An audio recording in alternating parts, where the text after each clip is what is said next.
Ahmet gel seni sahiline gezdireyim de hava aldırayım. Ya baba. Baba hadi.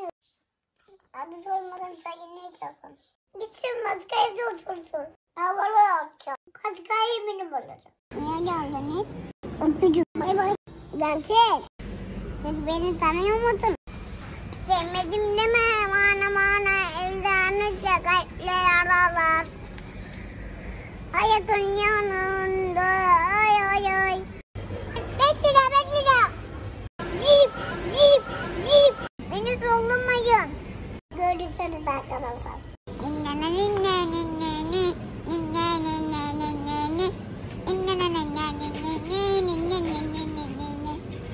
Ben sizin çoraplarınızı topluyorum. 6 tane para. Çok iyi alışveriş yaptık. Aferin. Videomu kanalımızı unutmayın. Ablam abla fotoğraf çekinelim. Gülme. Sıkıntı alalım anne. Seni seviyoruz. Kanalıma abone olmayı unutmayın. Tövbe estağfurullah. Cevapla sen de. Nasıl? Önce gördüm ben. Baba. Hayvan mı? Merhaba arkadaşlar. Sorularını cevaplıyorum. Kalamer. Seni seviyorum bırak anne. Abla bir kahve versene. Benim için küçük yapsam için. Teşekkür ederim abla. Abi bir kahve getirir misin? Atam bana hayırlı olsun demedim kulaklık için. Bir daha söyle. Baba güzel olmuş mu? Bu PlayStation'a da olur değil mi baba? Bilgisayar olur mu bilmiyorum abla. Abi! Abla bir şey söyle ya. Abi kahve getirir misin? Şekeri verin bakayım. Ben de kolama dökeceğim. Ben bir kere kahveme dökeyim.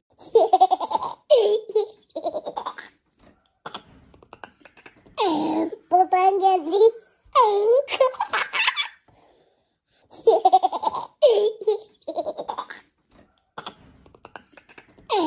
Buradan geldi.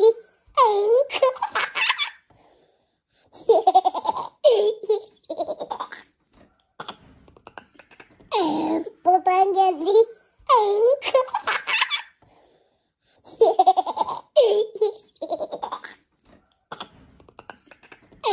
Buradan geldi.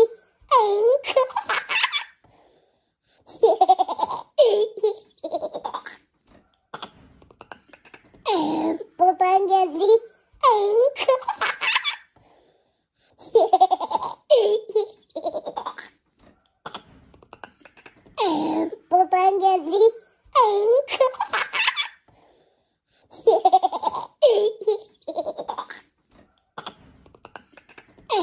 Buradan geldi.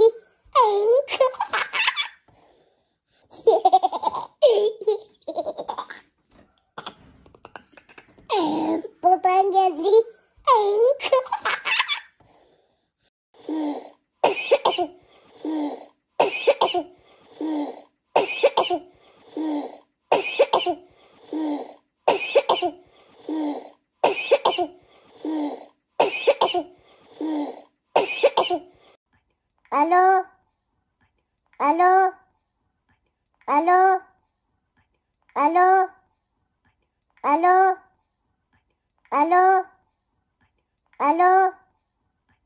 Alo.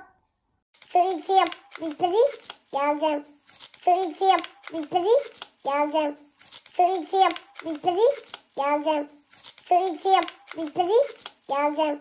Şu işi yap bitireyim. Geleceğim. Söyle bakalım. Bilmece soruyor. Hocam Bey. Beyaz kıymalı. Abi sana da etimi alayım mı? Ben doğru bir gitmem lazım da geleceğim sonra. Söyle bakalım. Öğreniyorsun değil mi? Anne ben Şahin almak gideceğim. Bir tane Şahin alacağım böyle sarı bir tane. Ya Asaf beni. Öyle senden Şahin sıkıntı.